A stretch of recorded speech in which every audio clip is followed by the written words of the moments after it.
lumapit sa Panginoon, hindi pinagaling dahil walang pananampalataya. Yung mga taong ito pinagaling dahil namangha ang Panginoon sa kanilang pananampalataya. Aming Diyos, tulungan niyo po kami. Ikaw ang maghari sa aming kalagitnaan. Thy will be done. Ikaw dapat ang mahayag. Ang kapangyarihan mo ang mahayag. Let your anointing be upon on the midst of us. I-anoint niyo po ang inyong abang alipin. Mangusap ka sa aming kalagitnaan, Panginoon. Tulungan niyo po ang bawat isa. In Jesus' name we pray. Amen. Amen. Praise the Lord. Please be seated, Father. Pag pinag-usapan po natin ang salitang kamangha-mangha, iyan po ay tumutukoy sa isang bagay na kahanga-hanga, pambihira, o nakakagulat sa ganda o sa tindi. Pag pinag-usapan naman natin ang pananampalataya, yan po ay tumutukoy sa matibay na paniniwala o pagtitiwala, kadalasan sa Diyos o sa isang bagay na hindi nakikita o nahahawakan. Sa madaling salita, ang kamangha-manghang pananampalataya ay isang uring pananampalataya hindi basta-basta. Ito'y matibay. Amen. Mayroon kaya tayong tibay. Yan ay malalim. Mayroon kaya tayong lalim. Kapansin-pansin, napapansin kaya ng Diyos ang ating pananampalataya. Ibig sabihin, yan po yung pananampalataya na mayroon tayong tiwala at pananalig.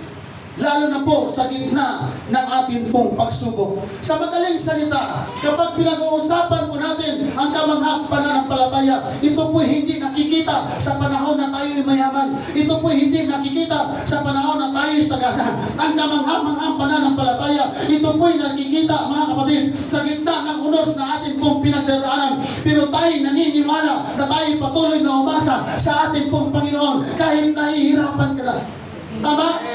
Sa madaling salita, ang pananampalatayang kamangha-mangha, tiwalang hindi nabubuwal at pag-asang hindi nauubos. Yan ay wala sa maraming Kristiyano.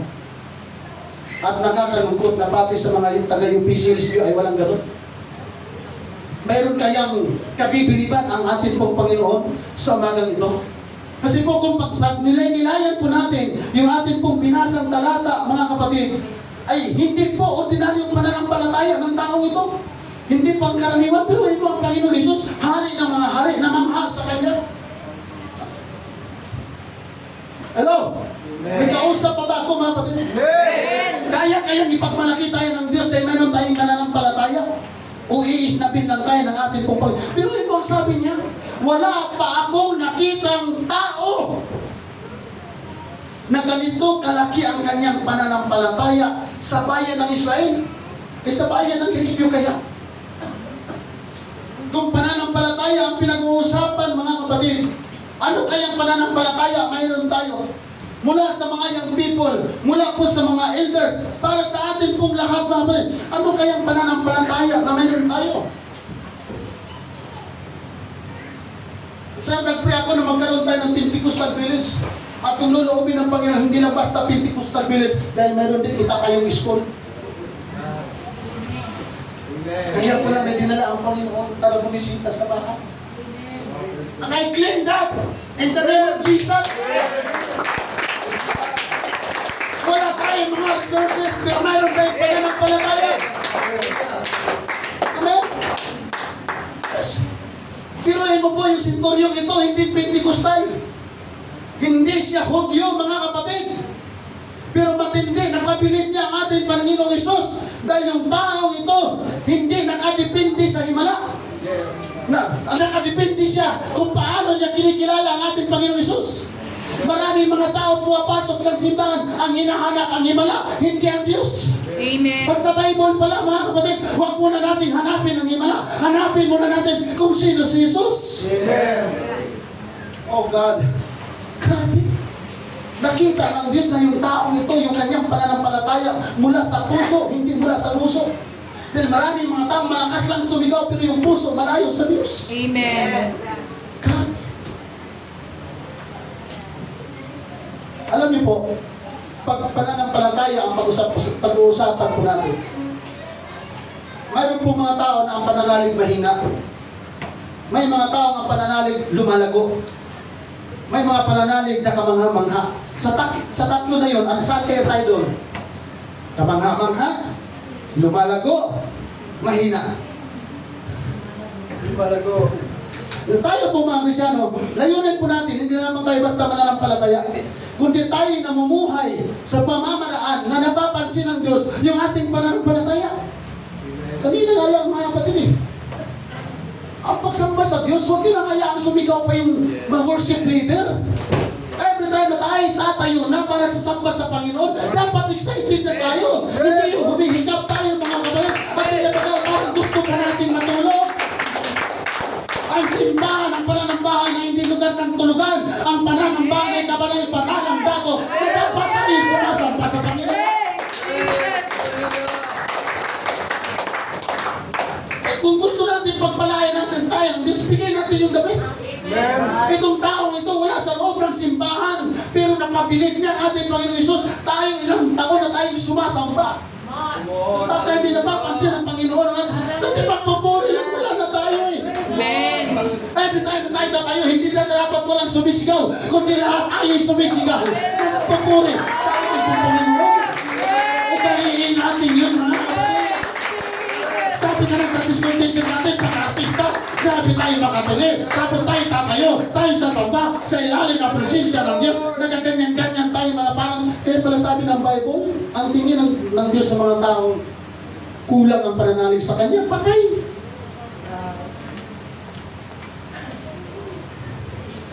May kausap pa ba ako mga kapatid? So anong katangian ng senturyon ito? Bakit napansin siya ng ating Panginoon? So sabi doon sa binasa natin kanina, sabi niya, huwag ka nang pumunta sa bahay ko kasi hindi ako karapat-dapat. Mayroon siyang pagpapakumbaba. Pag sinasabing senturyon ka mga kapatid, hindi ka basta-bastang tao. Pag leader ka, kinakatakutan ka, ginagalang ka, nire-respeto ka. Pero yung taong ito, walang senturyon sa kanya. Diyos na ang kausap niya. Amen. Alam niya kung sino yung kaharap siya. Pagamat mayroon siyang mataas na katungkulan, pero mas mataas sa kanya yung kaharap niya si Serpent. Amen. Sa mundong ito, kahit piloto ka, kahit kapitan ka ng barko, kahit seaman tayo, kahit doktor tayo, kahit engineer tayo, kahit principal tayo, pagdating sa pananambahan, hubarin natin lahat yan. Isipin natin, sino yung kaharap natin, sino yung pinupuri natin, sino yung pinapalagpakan natin mga kapatid. Pagpasok natin sa simbahan, hindi yung papasok kung sino tayo, papasok tayo kung sino yung pinuntahan natin.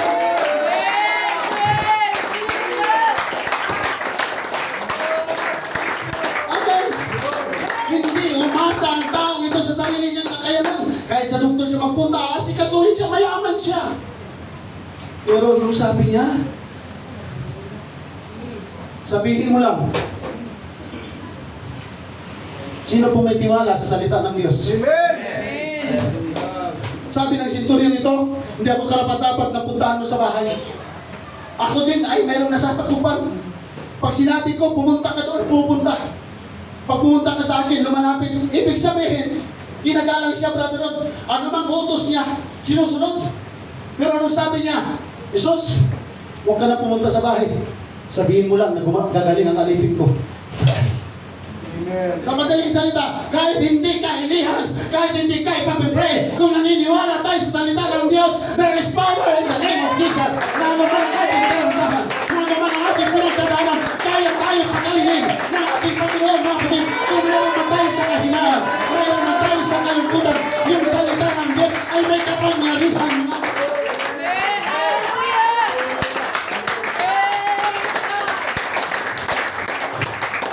Huwag ka nang maghanap ng sign kung totoo ba yung Diyos na ating sinasamba. Totoo kaya yan, bigyan mo ako ng sign, Lord, na yung tuyo pumasa. Wala nang sign, mga kapatid, dahil marami nang nagpapatotoo na totoo yung Diyos na ating sinasamba at makapangyarihan ko kanyang salita.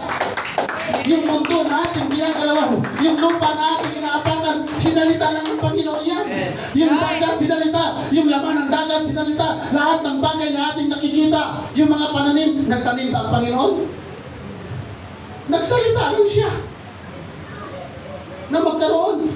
Ikaw at ako ang espesyal. Dahil ginawa talaga tayo sa kamay ng Diyos.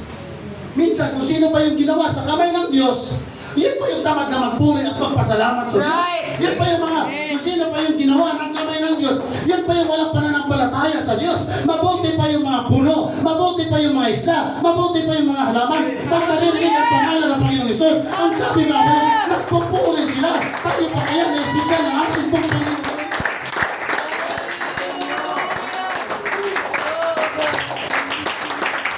So nakita ng Panginoon, yung katangian ng taong ito, bakit napabilib siya doon?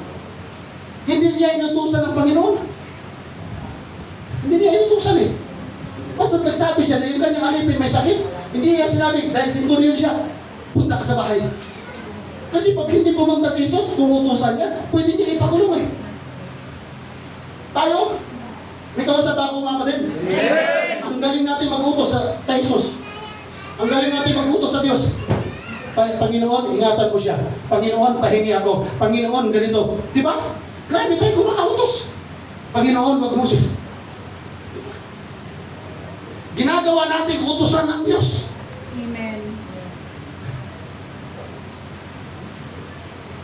At tingnan natin ang ating sarili. Anong mayroon tayo? Bakit ganun kalakas ang loob natin para utusan ng Diyos?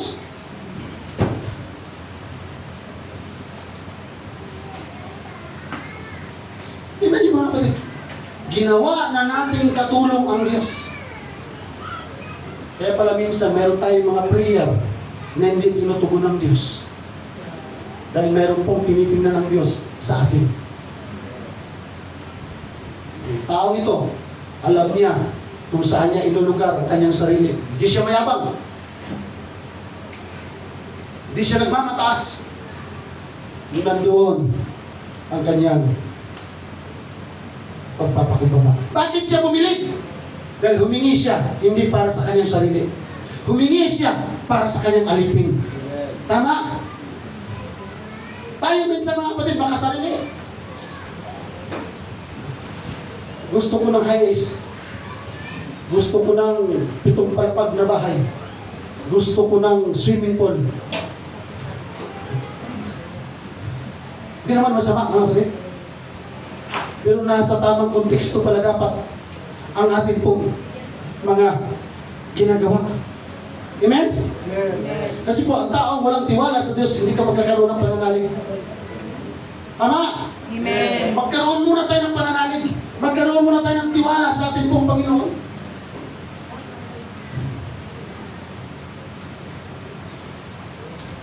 Tumalabit, kakalabitin mo katabi.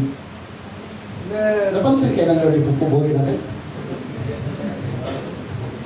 O baka yung mga kayabangan natin ang nakikita ng ating pong Panginoon. Kasi po, pag pinag-uusapan natin ang kamangha-manghang pananampalataya, hindi po dito pinag-uusapan mga kapatid kung ano yung lakas ng loob natin. Ang pinag-uusapan po dito yung lalim ng tiwala natin sa Diyos. Yes, amen.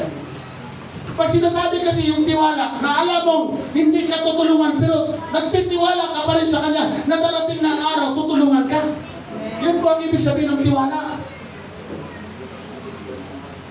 Kaya po, masakit sa kalooban na maraming mga taong lumpo papasok sa simbahan 1 linggo sa loob ng 1 taon. 1 linggo sa loob ng 1 taon. Tama ba? Pwede din, isang linggo lang. Tama, no? Sa 1 taon, 1 linggo lang. Yun yung tamang grammar. Tapos, pag hindi pinagaling, hindi na babalik. Kasi ang hinahanap yung himala, yung pastor maghimala. Pumunta lang pala sa church para sa himala, pero walang pananampalataya. Mga kapatid, hindi natin kayang lukuhin ang Panginoon. Amen.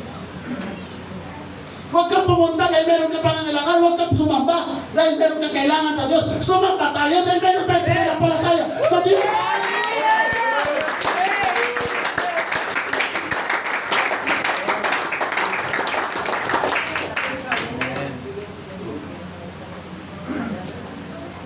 Pananampalataya ang pag-uusapan, mga kapatid. Ang pinag-uusapan po natin dito, hindi sa dami ng ebidensya, kundi sa katapatan ng salita ng Diyos. Sabi ng Bible.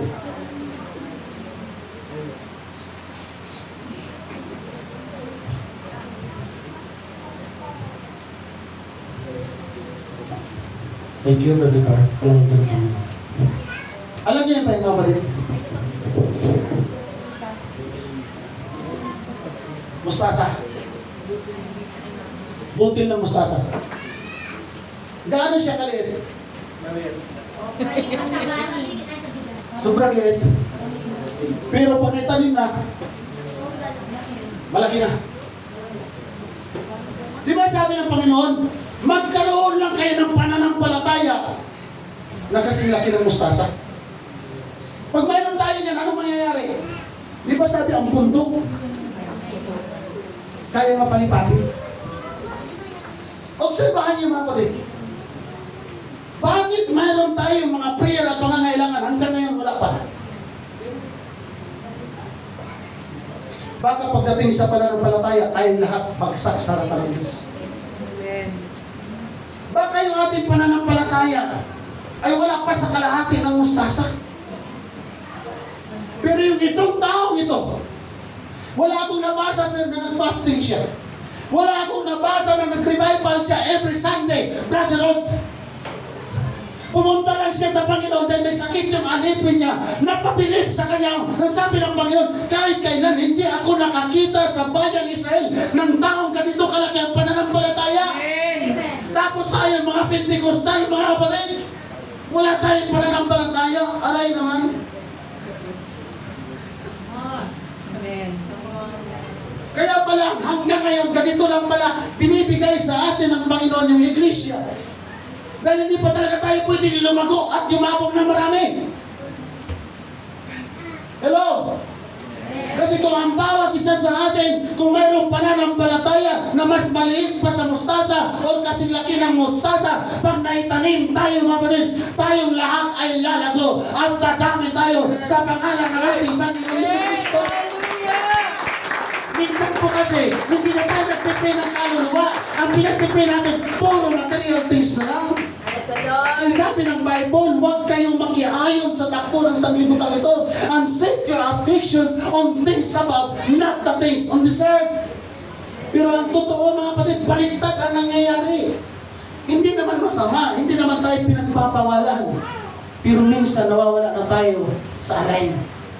Amen. May kausap pa ba ito? Amen. Sabi ng Hebrews chapter 11 verse 6, hindi maaaring kalugdan ng Diyos ang sinuman kung walang pananampalataya. Kaya hindi natin mapa-impress ang Panginoon. Pagpasok natin sa simbahan, kahit gaano kadaganda ang ating damit, wala pala tayong pananampalataya. Suri na lang tayo. Hindi na-i-impress ang Panginoon pag pumapasok ka sa simbahan. Na-i-impress ang Panginoon kung meron tayong pananampalataya. Kaya pala minsan ang tamad nating magpuri. Kaya minsan ang tamad nating manalangin. Kaya minsan sabi ng City School, hindi tumutuloy yung ating luha. Dahil hindi talaga natin nauunawaan kung ano ba yung totoong pananampalataya.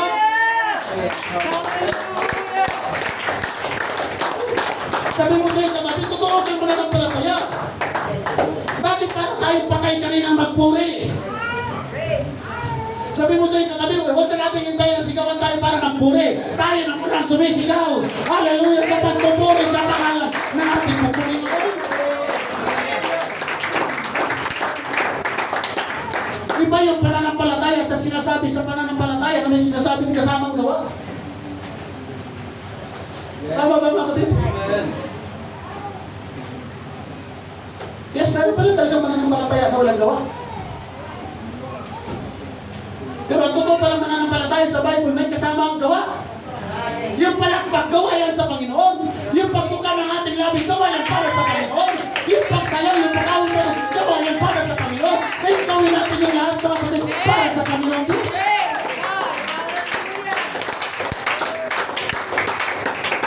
Pag kumanta tayo sa video game, grabe tayo makabirin. Pag tumugtog yung dayang-dayang, grabe tayo makasayaw. Pero yung Diyos na nagbibigay ng himala, yung Diyos na nagbibigay ng pagpapala, yung Diyos na nag-iingat sa atin, pagdating ng awitan, para tayong mga tuhod, mga kapatid, mahiya naman tayo sa Panginoon. Amen.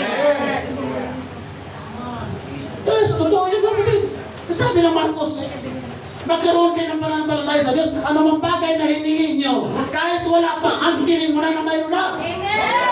Kaya kiniklaim natin na yung brother, mayroon na tayo 2,000 square meter in the name of Jesus. Wala. Nakaplano ang mga kapatid. We need to believe the word of God. We need to believe the power of God. Mananampalataya na tayo tapos wala tayong talwaya sa sinasabi ng Diyos. Mabuti pa yung taong ito, walang Bible study. Pero ang sabi niya, sabihin mo lang dahil yung salita mo magpapagaling sa alipin ko. At yung alipin niya pinagaling mga kapatid. Amen. Amen. Praise God. Hallelujah. So Bible, maraming taong kamanga-manga yung pananampalataya. Minsan masyado tayong bumilib kay Apostle Paul. Kasi hindi naman talaga biro yung kanyang pinagdadaanan. Pero nung nakulong si Apostle Paul, yung nakulong, yung dalawa sila, sino yung isang kasama niya? O Silas. Minsan lagi natin nare-recognize si Apostle Paul eh. Pero si Silas, tama? Hindi minsan nare-recognize. Pero grabe yung pananampalataya nito, Brother Gilbert. Yung pinagkulungan sa kanila, hindi basta-basta kulungan. Ilang pinto yung kanilang pinagdaanan, gwardyado pa. Hindi niya sinabi, ako, Paul, nagsisi ako, sumama sa iyo. Oh, Paul, magmakaawa na, magmakaawa na tayo dyan. Para, kasi pag hindi tayo nakalaya dito, papatayin sila eh. Diba? Wala tayong mabasa dyan mga kapatid na si Silas ni Nervios. Sige. Nakagapos na, wala na silang kawala. Si Apostle Paul, hindi ni nervyos. Si Silas, hindi ni nervyos. Yun ang kagandahan mga kapatid. Minsan kasi pagkakasama mong nervyoso, pag nahawa ka, nervyos lang kayo dalawa. Marahil nung nag-uusap yung dalawang ito, anong gagawin natin? Apostle Paul, manalangin tayong dalawa, Silas. Umawi tayo, magpuri tayo. Kahit walang keyboard, kahit walang drum, kahit walang gitara, yung Pentecostal Hillsview, pukpuk na yung drum, putput na yung mga gitara, putput na yung bass, masisira na yung keyboard, halos hindi pa sila nagpupuri. Walang pagkilos ang ating Panginoon. Yung dalawa, walang music instruments, nanalangin, nag-pray, kumilos ang Panginoon. Bakit mayroon pa na palataya? Kaya walang pagkilos ang Panginoon sa ating iglesia, because we have the lack of belief. Pagkapati kami sa prayer, pagkapalagi sa worship, pumunta tayo dito hindi sa lugar. Pumunta tayo para sa pagkilos ng ating pong Panginoon.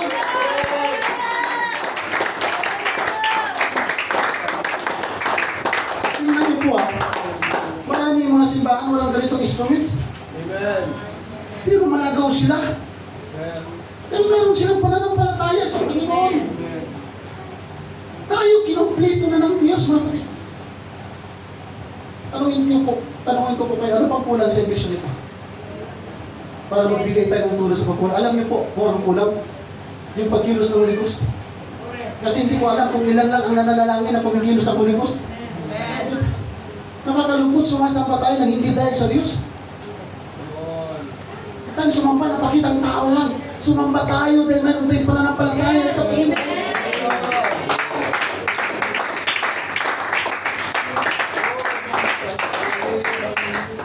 Yung babae, yung anak niya, inalihan ng demonyo.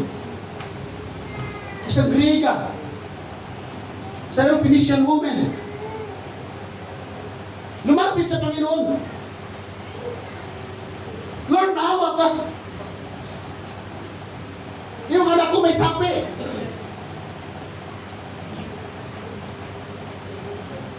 Nakakita na po ba kayo mga kapatid ng taong sinabi ang demonyo? Yung nagwawala? Amen. Huwag nyo nang antayin yun. Baka pag nakakita kayo doon, kalipas kayo ng takbo. Mabigat yung pinagdadaanan niya. Paglapit niya sa Panginoon, ang sabi ng Panginoon Yesus sa kanya, ang pagkain ay hindi para sa mga aso. Ang sakit nun, sir. Pag hindi ka o Hudyo, tayo ba'y Hudyo? Hindi. Ibig sabihin, aso tayo, Sister Marie. Pag sinasabing aso, mababa. Pag sinasabing aso, wala kang magagawa kung anong ihagi sa'yo, yun yung kakainin mo. Eh, di ba sino may alaga dito aso? Di ba, pag binigyan natin ng panis yan, wala magawa yung aso, reklamo ng aso? Pero pwede ako nagbibigay panis. O, buti po kayo, hindi kayo nagbibigay ng panis. Wala po, wala kayo, wala po siya. Ayun. Ay, kung nagsusunod po kayo, Sister Sonny, aso pusa kasama mo, chat mo na si Mama. Mag-usap kayo dalawa, dahil aso pusa din kasama niya sa bahay. Walang magagawa ang aso. Pag pangit ang ibigay mo sa kanya, walang magagawa ang aso. Kaya ang sabi ng Panginoon, ang pagkain ay hindi para sa mga aso. Ang baba ng tingin sa kanya, isa siyang riga.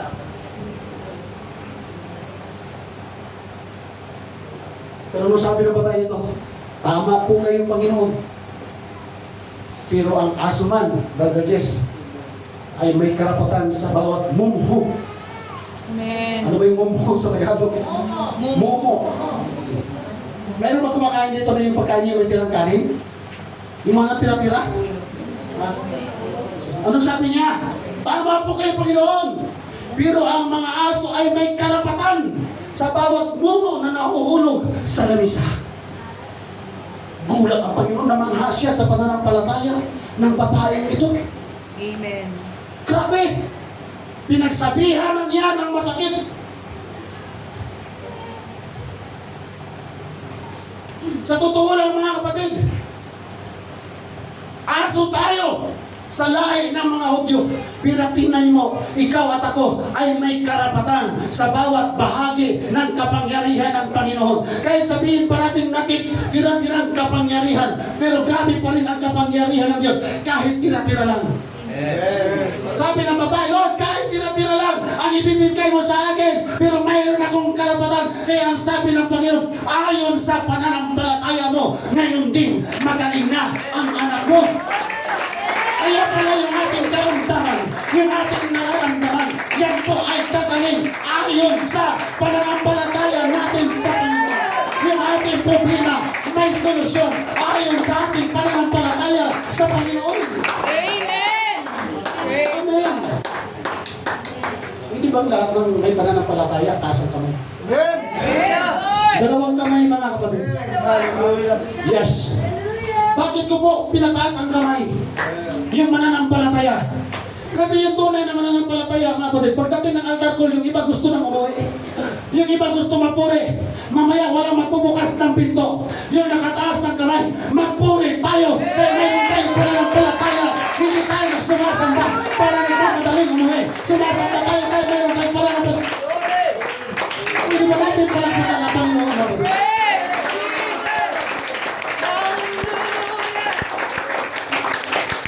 Palagpakan natin ang ating Panginoon.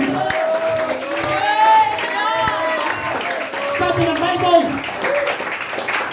therefore, I urge you, brothers and sisters, in view of God's mercy, to offer your body, to offer our bodies as a living sacrifice. Gusto nating magpuri sa Panginoon, mga kapatid. Although alam ko naman medyo masikip na tayo. Pero baka pwede naman mga wala magpuri. Okay lang ba yun? Okay lang ba yun? Mamaya mga kapatid, walang magpupuri na nakapabulsa. Na para tayo nangatalo sa sabong. Offer your bodies. Amen. Ano ba yung part of the bodies? Hindi sinabi ng Panginoon, i-offer mo yung labi mo. I-offer mo yung mata mo. Offer your bodies. Ang kaot, ibig sabihin yan, parts of the bodies. Dapat lahat ng ating katawan, i-offer natin sa Panginoon. Pag nasaktan ang puso natin, i-offer natin sa Diyos. Kaya kung tayo nag-aawitan, kung tayo lumot, sabi ka ng Sunday school teacher, nagpipray tayo, minsan hindi na tumutulo ang ating luha. Tapos gusto natin pagpalain tayo ng Panginoon. Right. Sacrifice. Ano bang meaning ng sacrifice? Yung pagpunta natin sa church, sacrifice yan. Yung giving natin, sacrifice yan. Yung bihis natin, sacrifice yan. Pagdating sa church, yung awitan natin, sacrifice yan. Yung prayer, sacrifice yan. Hindi dapat tayo tinatamad. Lagi na natin yan ginagawa, mga kapatid. Di ba ang taong laging nagbabarbel, hindi namamayat, kumalaki? Di ba? Yung ba ang laging nagbabarbid, hindi humihina, lumalakas? Tayo kung kailan matagal na tayong sumasamba, pahina tayo ng pahina. Matagal na tayong sumasamba, hindi tayo lumalalim, hindi tayo lumalago, lumalabo tayo mga kapatid. Bakit? Kulang tayo sa pananampalataya. Amen! Hallelujah! Every time we worship God, isipin natin na ito'y pananampalataya na lahat ay gagawin natin. Baka nga nito ko, hindi mapabilib sa ating pananampalataya. Baka pag nag-worship tayo, ganyan lang yung ticket. Kulang pa. Sabihin mo sa iyong katabi, kulang pa yung palakpak mo. Kulang pa yung sayaw mo. Kulang pa yung pagsigaw mo. Kulang pa yung pagpupuri natin. Kulang pa yung ginagawa natin sa mga bagay na binibigay sa atin ng Panginoon. Yes!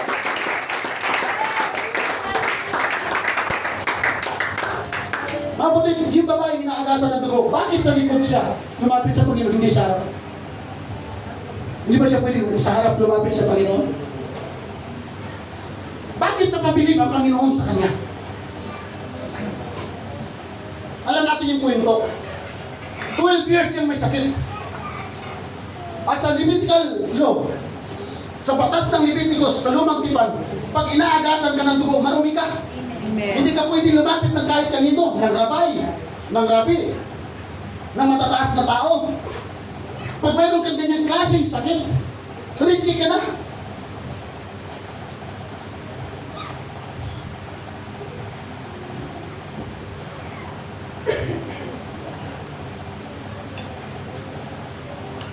Mga kapatid, maging seryoso po tayo dito sa mensahe nito. Marami na pong preacher ang nangaral dito. Marami tayong napapakinggan tungkol sa istorya ng babae ito, pero hindi na umubusan ang mensahe ng Panginoon tungkol sa babae ito. Dahil pananampalataya ang pinag-uusapan natin mga kapatid. Sa madaling salita, itong babae ito hindi na nakakapasok ng simbahan in 12 years.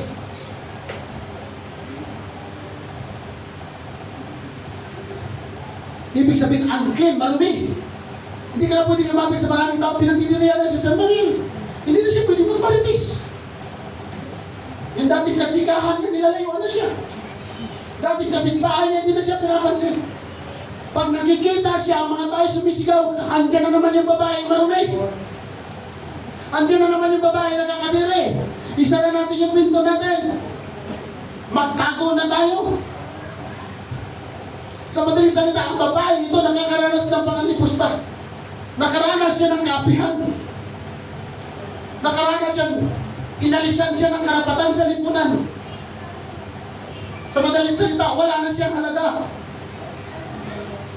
Sakit ang kanyang pinagdadaanan, mga kapatid. Dahil bihira lang po ang isang tao na umabot ng 12 years sa kanyang sakit. Kung alam mo lang naman na abutin ka ng 12 years, mabuti pa sa isang buwan, patay ka na. Diba, brother? Kung pag-abot ng 12 years, mamatay ka lang din naman, ipag-pray mo na sa Lord. Sa araw na lang. Ang hirap ng kanyang pinagdadaanan. Akalain mo yung sakit yan, tumagal ng 12 years. Ha? Ay, yung mga kananayan natin, sila lang naman nakakaalam yan eh. Wala pa nga 12 years, minsan nag-iba na, iba, Brother Bilky.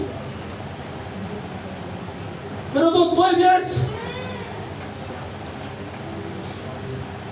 Tinuturing na marumi.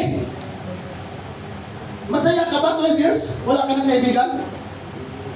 May kausap pa ba ako, mga kapatid? Masaya ka pa ba pag wala ka ng kausap? Hindi. Paano gusto mo bumili sa tindahan, hindi ka makakabili dahil walang... Ano? So anong klaseng buhay mayroon ng babae ito? In 12 years?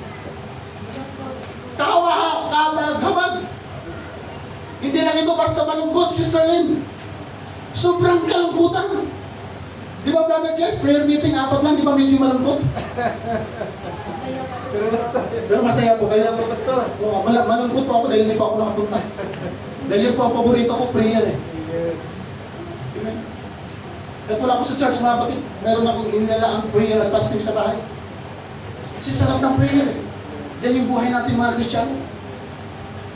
Yung babae ito, imbis na gumaling, bininta lahat ng doktor, imbis gumaling, lumala. Ibig sabihin, Brother Ramil, kahit St. Luke's, wala magagawa sa sakit niya. Kahit Makati Medical Center, Walang magagawa sa sakit niya. Kahit lahat ng mga doktor sa buong mundo, pagsama-samahin na, Brother John, hindi makakagaling sa sakit niya. Pero tingnan niyo po, nahipo lang ang laylayan ng damit ng ating Panginoon. Amen. Praise God. Yun yung Diyos natin sinasamba. Kaya pagdating sa church, huwag natin siyang tulugan. Kung mayroon tayo pangangailangan, manalangin tayo sa Panginoon.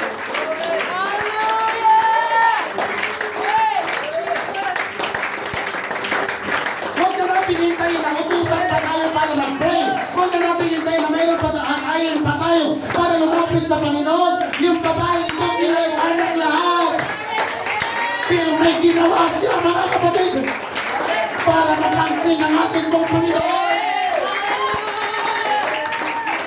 Matindi yung pananampalataya yung babae ito. Ang sabi niya, kahit hindi siya makita ng ating Panginoon, kahit hindi siya mapansin sa harap, pero gumapang siya.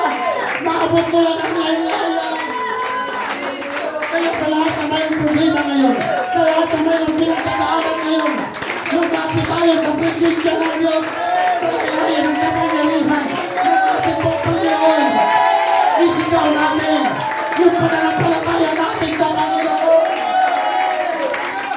Maaari na rin ka, maaari na sakal ka, maaari na kailangan ka sa mga oras na ito. Kung sa ating pong pananampalataya, abutin natin ang laylayan. Abutin natin ang laylayan. Yes! Come on, in the name of the Lord. You can shout and speak to the Lord. May pangangailangan tayo, bakit tayo nandito? Yung babae nito, walang umakay sa kanya. Yung babae nito, walang tumulong sa kanya. Pero pinansin siya ng ating po Panginoon. Come on, somebody. Come on, somebody. In the Holy Ghost. In the Holy Ghost. In the Holy Ghost. Kamangama ng pananampalataya ang hinahanap ng Diyos.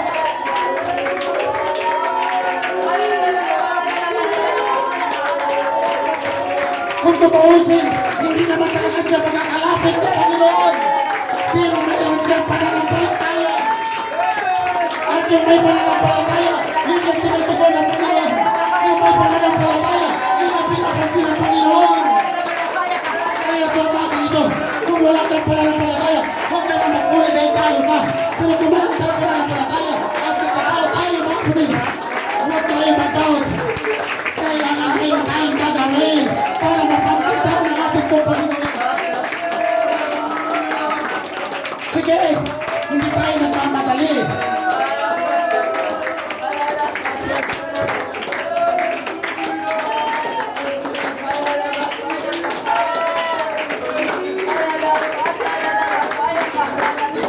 Gawin natin yung pananampalataya na mamangha sa atin ang Panginoon.